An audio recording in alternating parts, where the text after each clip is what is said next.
Bonjour à tous. Donc, je voudrais d'abord remercier la filière Orchid pour cette invitation et m'excuser pour mon arrivée tardive. Il y a des problèmes de train. La prochaine fois, j'arriverai la veille. Alors, actualité dans les polykystoses. J'ai choisi de vous parler de 4 actualités. D'abord, des actualités génétiques. On parlera ensuite de facteurs pronostiques dans la polykystose hépatique, puisque le titre étant actualité dans les polykystoses, je me suis sentie autorisée à parler de la polykystose hépatique. Il y a un peu de l'arsène. Puis nous parlerons d'actualité dans les interventions pharmacologiques pour terminer sur d'autres approches thérapeutiques non pharmacologiques, avec notamment la prise en charge de la douleur et la place ou le niveau d'évidence sur les régimes cétogènes, puisque ça fait beaucoup débat actuellement. Alors tout d'abord, les actualités génétiques. Et pour introduire cette partie, je voudrais vous montrer une photographie de la cohorte GenKist qui a été initiée maintenant il y a 13 ans par le professeur Yann Lemeur, qui implique 28 centres, plus d'une centaine de collègues néphrologues et plus de 3600 patients maintenant. Et donc, quand on regarde l'architecture génétique dans cette cohorte, on voit que bien sûr, une majorité des participants ont un variant pathogène dans PKD1 ou dans PKD2, mais qu'en fait, il y a aussi un certain nombre de patients qui ont d'autres étiologies génétiques, avec maintenant plus d'une quinzaine d'autres gènes, soit associés au spectre des polykystoses, soit impliqués dans des diagnostics différentiels de maladies kystiques qui peuvent être mis en évidence. Et puis, on travaille toujours sur la résolution d'un certain nombre de familles chez qui encore les variants ne sont pas identifiés, et ce sont essentiellement des personnes qui ont des présentations cliniques très atypiques de polykystose. Et ça, c'est grâce notamment au travail de Marie-Pierre Audrezet au laboratoire de génétique moléculaire. Donc voici un petit peu la distribution des étiologies génétiques. Et à gauche, on a finalement les gènes qu'on considère associés au spectre des polykystoses, avec un certain nombre de nouveaux gènes, notamment des gènes impliqués dans les voies de la N-glycosylation, la maturation protéique, dont je ne parlerai pas aujourd'hui. Et les actualités dont je parlerai, c'est en fait la redécouverte de deux gènes, notamment de ciliopathie, dans le champ des maladies kystiques dominantes, donc IFT 140 et NEC8. Donc à gauche, vous avez un certain nombre de diagnostics différentiels qui sont parfois mis en évidence par un recours plus large aux analyses génétiques. Alors, première étude, la mise en évidence du rôle des variants monoalléliques d'IFT 140 comme cause de polykystose peu sévère. Donc, un travail qui est mené par Peter Harris et en collaboration avec un certain nombre de centres de néphrologie, en utilisant à la fois des données issues de l'étude de famille, et puis aussi de cohortes de patients atteints de polykystose, et puis aussi de grandes cohortes britanniques que sont 100 000 génomes et UK Biobank. Et en fait, donc IFT 140, c'est pas un nouveau gène dans les pathologies rénales, puisque nombre d'entre vous, pédiatres ou généticiens, connaissent mieux que moi le rôle des variants bialléliques d'IFT 140 comme cause d'une ciliopathie sévère qui se caractérise par une rétinopathie, des malformations squelettiques et une insuffisance rénale terminale précoce. Et donc ce que cet article apporte, c'est le rôle des variants, cette fois-ci monoalléliques, donc hétérozygotes, d'IFT 140, qui sont associés à une forme tardive de polykystose avec des gros kystes d'âge diagnostic plutôt tardive, avec une hypertension plus tardive également que dans la polykystose. Alors on a souhaité un petit peu affiner cette description phénotypique en collaborant avec un certain nombre de centres européens, et ce qui nous a permis de réunir une cohorte de 75 individus issus de 62 familles. Et donc, quand on regarde la fonction rénale des individus de cette cohorte groupés avec les individus d'une autre cohorte, donc du papier Princeps, eh bien, on peut voir que globalement, le pronostic rénal est bon. Mais si on s'intéresse aux individus de plus de 60 ans, eh bien, on voit que à peu près donc 68% d'entre eux ont un DFG inférieur à 60 millilitres par minute. L'âge de diagnostic de l'hypertension artérielle est aussi beaucoup plus tardif que ce qu'on connaît dans la polykystose, puisqu'il est en médiane à 63 ans. Et ce qui est marquant, c'est la présentation radiologique, avec, vous voyez, ces gros kystes responsables souvent d'une augmentation du volume rénal total, mais qui ne doit pas du tout être utilisé à visée pronostique, puisque, en fait, la plupart de ces patients sont considérés comme ayant un profil atypique d'imagerie de polykystose. On parle de classification Mayo 2A, dans laquelle le volume n'a pas de valeur pronostique. Bien, alors deuxième gène récemment redécouvert dans le champ des polykystoses dominantes, mais cette fois-ci dans un tableau bien particulier d'une polykystose dominante très sévère, c'est le gène NEC8. En fait, les variants bialléliques de NEC8 sont associés à une ciliopathie syndromique, et ça aussi c'était bien connu. Très sévère, avec des variants soit non-sens, soit faux-sens, exerce en général un mécanisme perte de fonction. Et là, ce que rapporte donc cet article paru dans Kidney cet été, par une équipe néerlandaise, c'est le rôle de variants faux-sens spécifiques du domaine kinase de NEC8, en particulier un variant qui est retrouvé dans un certain nombre de familles. Et cette fois-ci, on a finalement un effet plutôt dominant négatif, avec, dans les familles rapportées, eh bien, une polykystose extrêmement sévère de survenue précoce. On a deux exemples ici. Une famille avec la maman qui a atteint l'IRT à 48 ans, qui a une fille et une petite fille qui ont été greffées dans la petite enfance. Alors pourquoi cette différence en termes d'âge de survenue de l'IRT? C'est que la maman, elle avait le variant à l'état de mosaïque, en fait. Elle ne l'avait pas dans toutes ses cellules, donc une sévérité moindre. Ici, on a un jeune homme de 16 ans qui a atteint en fait l'IRT à 19 ans et qui avait un volume rénal augmenté. Et donc au total, c'est 21 individus issus de 12 familles. Et on a un peu de caractérisation in vitro. Ce qu'ont fait les auteurs, c'est qu'ils ont fait un modèle cellulaire, KO-NEC8, dans lequel ils ont réexprimé le NEC8 mutant. On voit que les cils se développent de façon tout à fait normale, que NEC8 se localise bien.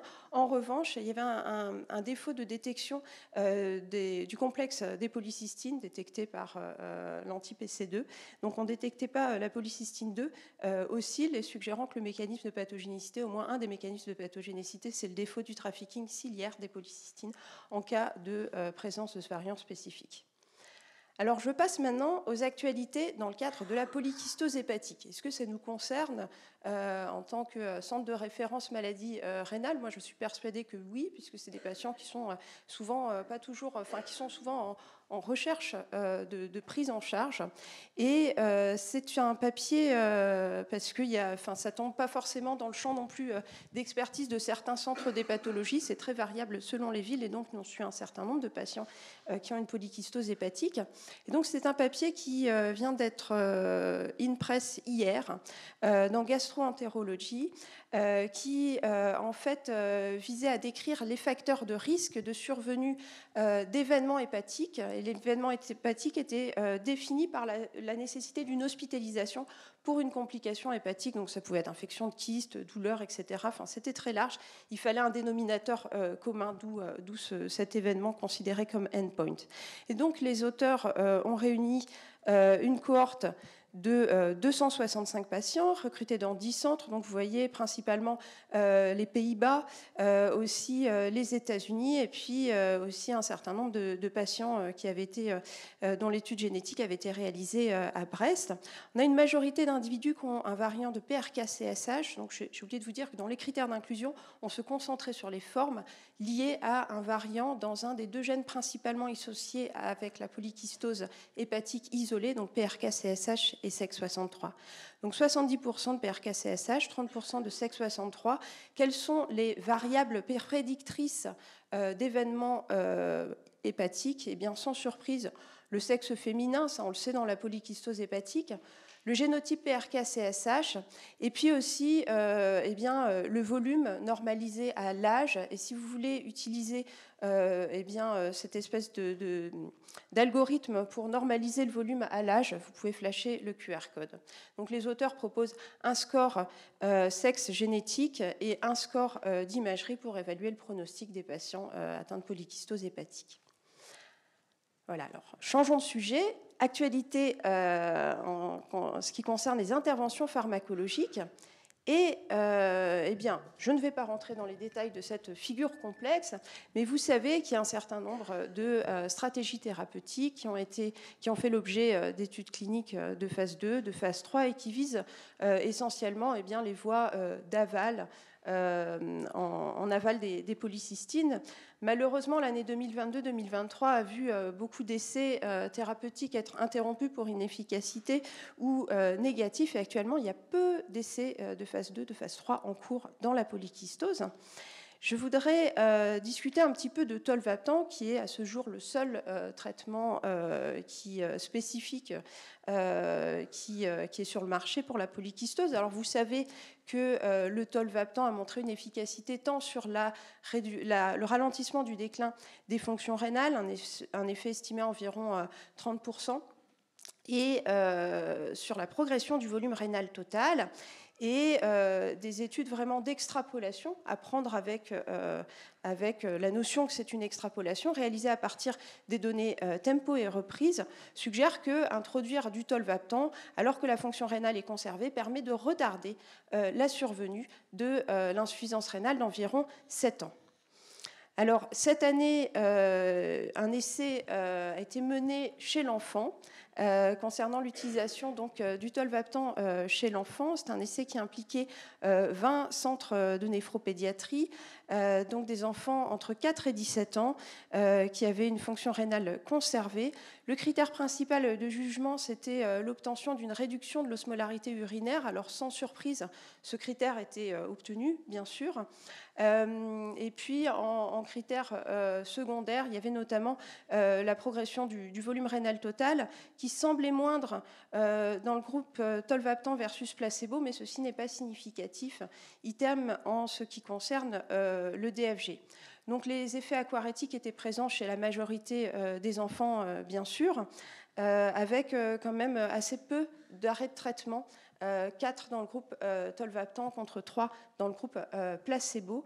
Et l'étude de prolongation est en cours pour les endpoints à 2 ans.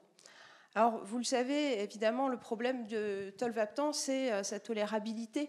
Et la question, c'est comment est-ce qu'on peut améliorer la tolérabilité du tolvaptan. Alors d'abord, un message clinique très clair. Il faut vraiment garder en tête qu'il y a une relation linéaire entre la quantité d'apport osmolaire et puis le volume urinaire. Et donc, il faut vraiment évaluer l'apport osmolaire des patients et puis leur conseiller de réduire, si les apports sodés et protéiques sont importants, de réduire leurs apports, de ne pas avoir des repas chargés en osmole le soir. En fait, la raison pour laquelle je vous parle de ça, c'est qu'il y a donc eu l'année dernière la publication d'une étude pilote qui comportait, en fait, il y avait un volet préclinique et un volet clinique qui évaluait plusieurs stratégies de réduction de la polyurie occasionnée par le tolvaptan. Le volet clinique impliquait 13 individus. Et ce que montrait cette étude, c'est que la coprescription d'hydrochlorothiazide permettait de réduire la diurèse d'environ 20%. Et puis, dans les données précliniques montraient qu'il y avait peut-être même une majoration de l'effet néphroprotecteur. Et donc, ça jette les bases d'un essai qui va débuter début 2024, qui est l'essai Hydroprotect, qui est un essai donc académique mené par Groningen, auquel le Centre de Necker et nous-mêmes participerons, visant à évaluer l'hydrochlorothiazide en association au tolvaptan en termes de tolérabilité et puis d'évolution du DFG. Alors, dernier point, combien de temps me reste-t-il? Ça va? Ça va? Donc, dernier point, les autres approches thérapeutiques. Alors, je voudrais aborder 2 thèmes. Donc, d'une part, la prise en charge multidisciplinaire de la douleur et d'autre part, les régimes cétogènes. Alors, la douleur dans la polykystose, c'est vraiment un gros problème. 30 à 60% des patients atteints de polykystose vont présenter des douleurs qui peuvent affecter sévèrement la qualité de vie. L'identification des mécanismes peut être complexe et parfois, ça peut mener à des gestes assez invasifs. Et en fait, ce que rapporte cet article publié dans le NDT, c'est en fait la prise en charge et l'impact d'une prise en charge multidisciplinaire de la douleur. Donc en fait, et c'est vraiment une étude en vraie vie, il n'y a pas de groupe contrôle, bien sûr, c'est le report de leur expérience avec des données à long terme, puisqu'il y avait déjà eu le premier papier publié dans le Kidney il y a quelques années. Donc, pour être en fait évalué par un groupe multidisciplinaire, les patients, donc, il y avait une première évaluation, et puis après, pour aller plus loin dans l'étude, les patients devaient avoir un score de douleur supérieur à 50% depuis plus de 3 mois, que ce soit a priori lié à la polykystose, que ça ait des répercussions sur la physique ou sur la vie sociale, et puis avec un échec à d'autres lignes de thérapie. Et donc, il y avait un certain nombre d'experts de différentes disciplines qui étaient associés. Et on proposait ensuite vraiment une prise en charge en fait, étagée avec différentes interventions successives. Donc, bien sûr, un certain nombre d'interventions non pharmacologiques et pharmacologiques. S'il y avait un ou quelques kystes, une aspiration de kystes. Et puis, si ce n'était pas le cas, il proposait en fait la réalisation de blocs cœliaques. Donc, en fait, on va faire d'abord une procédure test avec l'injection de lidocaïne au niveau du plexus cœliaque. Et si la procédure permet de soulager les douleurs, et que la douleur revient, il peut être proposé une ablation par radiofréquence. Et puis, si ça ne marchait pas, il proposait même une dénervation rénale. Et puis après, en dernier recours, néphrectomie, hépatectomie partielle ou transplantation hépatique sont discutés. Alors voici les résultats. Donc 100 patients, 101 patients, donc avec quand même des volumes rénaux et volumes hépatiques assez importants. Et donc le groupe auquel je voudrais m'intéresser, c'est ceux qui ont bénéficié d'un bloc cœliaque. Vous pouvez voir que la plupart de ces, en fait, une partie de ces patients ont été soulagés avec le bloc diagnostique et n'ont pas eu besoin de blocs supplémentaires. D'autres ont eu besoin de d'une radiofréquence et d'autres encore ont eu besoin de plusieurs séances de radiofréquence. Et les résultats, les voilà. Donc à court terme, ça c'est à peu près 3 à 6 semaines après l'intervention. Et à long terme, c'est un suivi médian de 4,8 ans, il me semble. Et donc vous voyez que tant l'échelle de la douleur que la consommation d'opiacés a diminué. Et 69% des patients avaient une amélioration significative qui persistait au-delà de 4,5 ans. Et je pense que cette structuration multidisciplinaire de la prise en charge de la polykystose, c'est vraiment le rôle aussi des centres de référence. Alors, dernier point, un point un petit peu polémique, mais je pense qu'il est vraiment important d'en parler puisque je pense que les patients vont nous en parler de plus en plus, ce qui est la place ou le niveau de preuve sur les stratégies diététiques et le recours aux diètes cétogènes dans la polykystose avec la publication de l'essai Keto-PKD dans Cell Report Medicine en novembre. Donc un essai mené par Roman Ulrich Müller de Cologne. Donc, quelles sont en fait les informations dont on dispose? On sait que le surpoids et l'obésité sont associés à une progression plus rapide de la polykystose. Et là, il y a eu plusieurs études, notamment des études post-hoc menées dans des cohortes d'essais cliniques, dans HALT, dans TEMPO, qui ont montré cela. On sait aussi que chez les modèles murins, la restriction calorique réduit la progression de la polykystose. Et puis enfin, on sait qu'il existe un phénotype cellulaire particulier des cellules kystiques. En fait, il y a une reprogrammation métabolique dans les cellules kystiques qui est assez similaire à ce qu'on observe dans les cellules du cancer. Elles sont avides de glucose. Il y a une augmentation de la glycolyse aérobie et une diminution de la bêta-oxydation des acides gras. Et ceci entraîne l'activation d'un certain nombre de voies de prolifération. Et donc là, il y a un rationnel fort là-dessus. Donc la question, c'est est-ce que induire la cétose en français, peut ralentir la progression de la maladie rénale? Est-ce que on supprime le glucose dans les cellules et puis on donne des corps cétoniques à la cellule comme carburant. Donc, ça peut améliorer les choses et réduire la prolifération. Donc il y a des données, encore une fois, chez les modèles murins, donc avec un papier paru il y a 4 ans, et puis il n'y a pas de données chez l'homme. Et si vous voulez en savoir plus sur tous ces aspects-là, je vous encourage fortement à lire cette revue parue dans CJSN cette année, qui est tout à fait précise et raisonnable.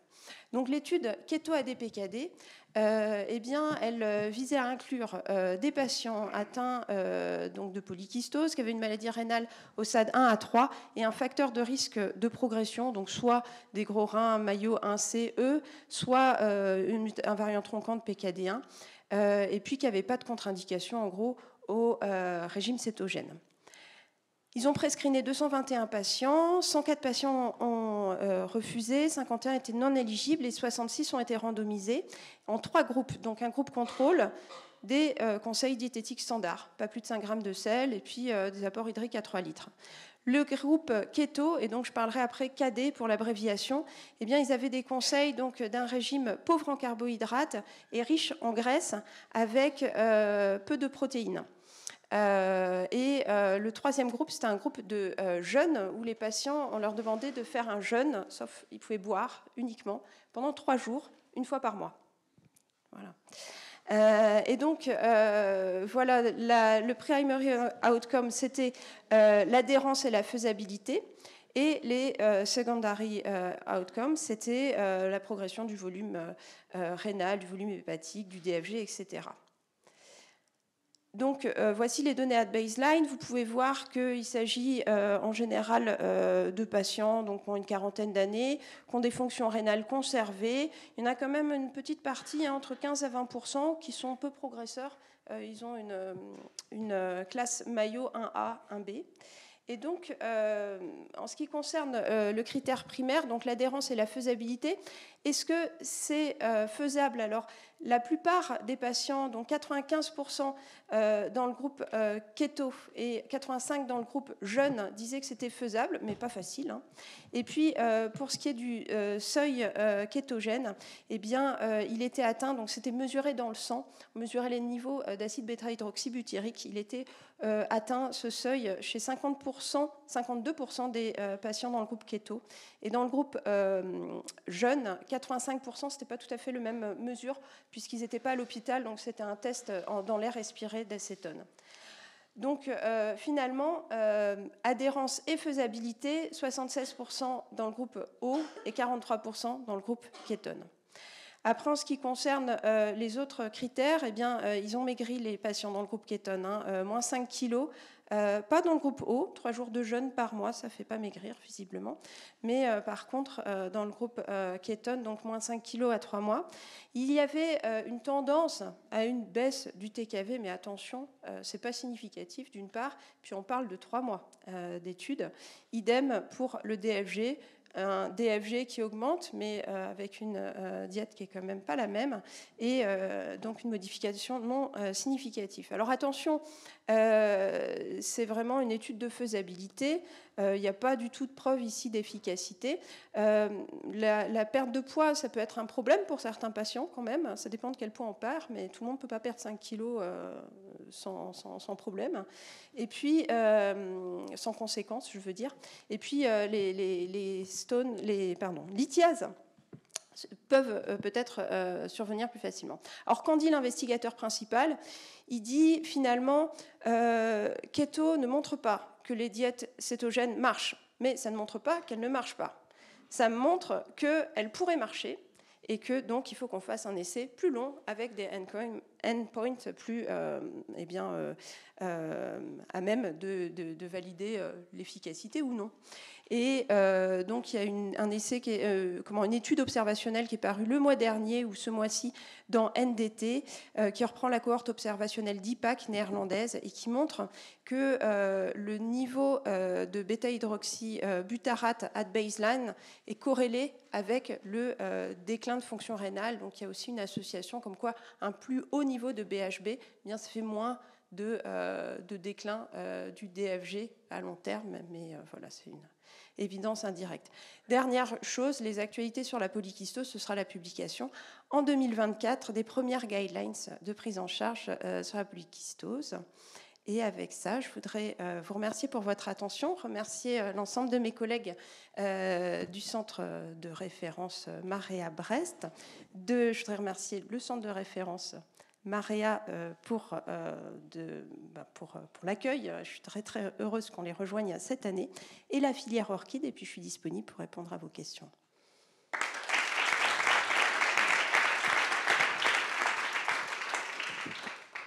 Merci beaucoup, Émilie, pour cette brillante présentation sur l'état de l'art, sur les polykystoses.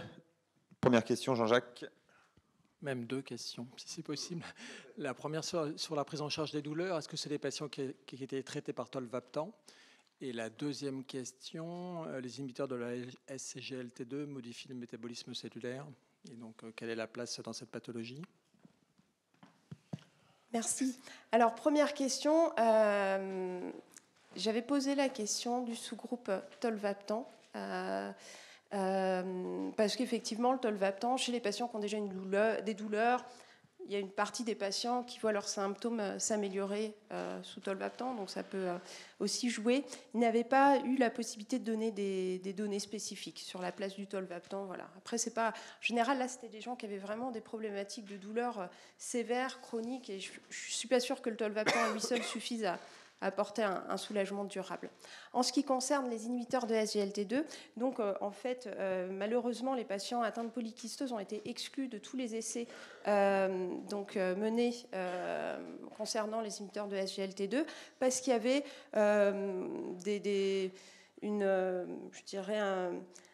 une inquiétude un peu théorique, comme quoi ça pouvait peut-être aggraver la polykystose, mais il n'y avait pas de rationnel vraiment très franc. Il y avait une donnée issue d'un seul modèle animal. Enfin, voilà. Et du coup, ça a bloqué l'inclusion de ces patients, et je trouve ça fort dommage, parce que donc on n'a pas de données de sous-groupe. Effectivement, l'implication... je ne sais pas si vraiment... la question, c'est est-ce qu'ils peuvent influer... réopérer un switch métabolique, ça je ne sais pas, mais je pense qu'on a un certain nombre d'arguments pour penser que les inhibiteurs de SGLT2 peuvent être bénéfiques chez les patients atteints de polykystose, tant sur les effets hémodynamiques, les effets moins spécifiques, et puis même en termes de protection vis-à-vis des événements cardiovasculaires, puisque c'est aussi une population à risque d'événements cardiovasculaires. Et j'espère qu'on pourra mener le PHRC avec Dominique Guéraud, on a sollicité un certain nombre d'entre vous pour participer à un PHRC visant à évaluer l'efficacité des inhibiteurs de SGLT2 dans la polykystose. Merci beaucoup. Oui.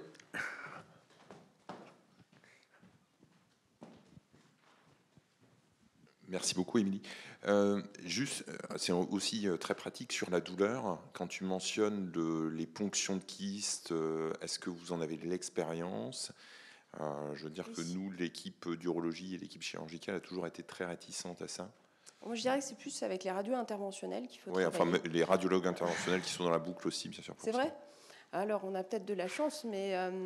on a un groupe de radiologues interventionnels extrêmement motivés. On fait maintenant des réunions où on voit les dossiers ensemble, les imageries, et puis on discute de quelle serait la meilleure stratégie. Donc quand il y a un gros kyste prédominant, vraiment aller faire au moins une ponction diagnostique. C'est pas très invasif d'aller faire une ponction. Et puis, si ça soulage les douleurs complètement, ça va se reconstituer assez vite. Mais la prochaine fois, c'est aspiration et sclérose. Donc sclérose, soit par l'alcoolisation, je pense qu'il y a aussi d'autres produits sclérosants qui me paraissent plus efficaces et puis peut-être moins douloureux que l'alcool et associés peut-être à moins de récidives. Mais en tout cas, voilà. Et donc ça, on le fait assez couramment. En ce qui concerne les blocs splanchniques, on a juste commencé. Et le problème pour l'instant, c'est... donc efficacité, vraiment, mais c'est une toute petite expérience, mais efficacité super sur le bloc test. Et après, on a les blocs qui sont utilisés pour l'instant, c'est de l'alcoolisation Je pense qu'il faut qu'on passe à la radiofréquence pour avoir une meilleure efficacité à long terme. Et on lance une étude sur GenKist, mais de la prise en charge globale des complications dans la polykystose, avec des RCP dédiés, avec des groupes de patients, etc. Donc, pour recenser les complications et homogénéiser leur prise en charge. Merci. Je ne sais pas si ça répond à la question. Dernière question. Oui, merci Émilie. Il n'y a pas très longtemps, j'ai vu en consultation un petit 18 mois, je crois, amené par sa maman qui a une polykystose PKD1, qui va pas si mal que ça, elle doit avoir une trentaine d'années.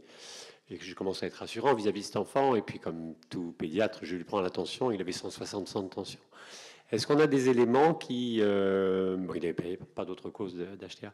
Est-ce qu'on a des éléments nouveaux de compréhension de cette différence d'expression phénotypique? Et pourquoi ce jeune homme de 18 mois a cette présentation? Est-ce qu'on a des... Je pense qu'il y a des formes, parmi les formes de révélation précoce, enfin symptomatique de façon précoce ou très précoce, on sait qu'il y a un certain nombre de ces enfants qui ont en fait, en plus du variant hérité par sa mère, en l'occurrence, c'était sa maman qui était... Voilà, peut-être qu'il a atteint, hérité de la part de son papa d'un variant modificateur dans PKD1, PKD2. Le travail mené par Laurence sur les formes de diagnostic in utero, mais c'est un petit peu... c'est un peu le même concept, avait montré cela, mais voilà, donc peut-être... Je pense que ça vaut le coup, à chaque fois qu'il y a une grande variabilité de sévérité, pas de faire la recherche ciblée du variant chez la maman, mais d'être plus large, quoi. Sûrement. Merci.